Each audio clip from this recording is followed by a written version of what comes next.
Welcome back. The tables have now turned for New York's top prosecutor, in quotation marks, in her quest to slam President Trump. New York's AG Tish James is now in the process of appealing a state appeals court judge this recent decision here that we saw last week to overturn this $550 million civil fraud suit against the president. Here now with us is two men very familiar with this case. They've been following it all along and what this ruling means. My good friend here, Dave Gelman. Great to see you, my friend. And also Newsmax legal analyst Jay Town. Great to have you here. Dave, I'm starting with you. You called it. I had you on this show. You said this is getting overturned. Why did you think it happened? I just don't know what the heck it took so long, John. You know, it's been like 11 months. Why did it happen? It's very simple. The judges in New York, which is not the most conservative state, as we're all well aware, actually did their job for the first time in a while. And they realized that this excessive fine, which violates the Eighth Amendment, meaning you're not allowed to have excessive fines, was way, way overboard. $500 million was the fine, plus the interest. It's like almost $600 million. I mean, you know, I know Donald Trump is very rich, but I don't think he has that lying under his mattress at night. Right. So, you know, it was really a no-brainer that this was overturned. And, you know, Tish James, good luck getting this, you know, overturned again in the appellate division. Well, that's the thing, too, is, I mean, she wants to now appeal this, Jay. She says, I'm going to still uphold this. It got thrown out. I mean, but some of the actual findings of this case were upheld. I want you to talk about that because, and will that potentially get overturned? Yeah, I'm not so sure that Donald Trump isn't going to appeal, even though this is a really across the board a win for all practical purposes. Trump isn't going to be the CEO of a company in New York in the next 2 years, which is the remainder of the sort of injunctive penalty. And everything David said about the Eighth Amendment is correct. But essentially, and even Justice Friedman wrote in the opinion that 3 of the 5 judges wanted to toss the verdict completely, right? And Justice Engoron was terrible throughout this trial to include that excessive fine.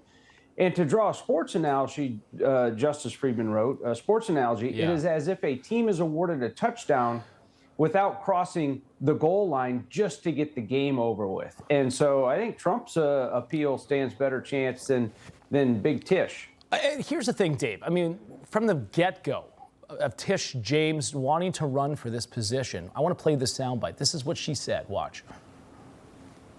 Will you sue him for us?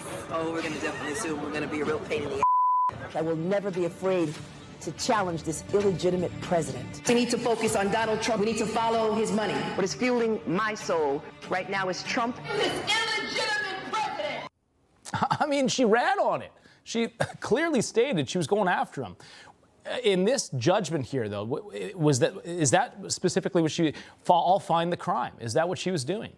That's exactly what she was doing. Look, Jay and myself, we're both former prosecutors. We know how this works. And you don't go find a crime. You don't go say, oh, you know what, go find me this. That's exactly what she did to get elected. This is what they call election interference. She thought, along with other individuals like Fani Willis, that if we can get President Trump in court and make him stay in court, he's not going to win the election. Well, what happened? Obviously, plans didn't work out very well for them, and they definitely overshot their coverage. I want to get to this because the left has been spinning this story like you wouldn't believe. Watch. Eric Trump calling this a total victory, but is it? No, it's anything but. And you can predict what the spin is going to be, you know, total exoneration, et cetera. I have had a chance to skim this opinion, certainly not read every word of the 300-page opinion. But what's really important is even though the court found that the fine was excessive and has eliminated that under the Eighth Amendment, what it said, most importantly, is that there was fraud. Jay, MSN Now, apparently is what they're called. They're spinning this story. I mean, they went for the throat and it backfired on them. What's your takeaway? Yeah, and Barb McQuaid was former U.S. attorney in Michigan. I know Barb, and I can tell you that you can predict what the spin's going to be from the left. The fraud was so pervasive.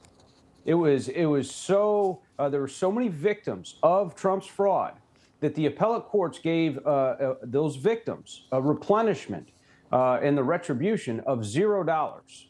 Right? That's the fraud that was found. Again, I go back to Justice Friedman's opinion where they wanted to toss it, but they just didn't want to have to suffer another trial and another appeal again, so they just cut it loose.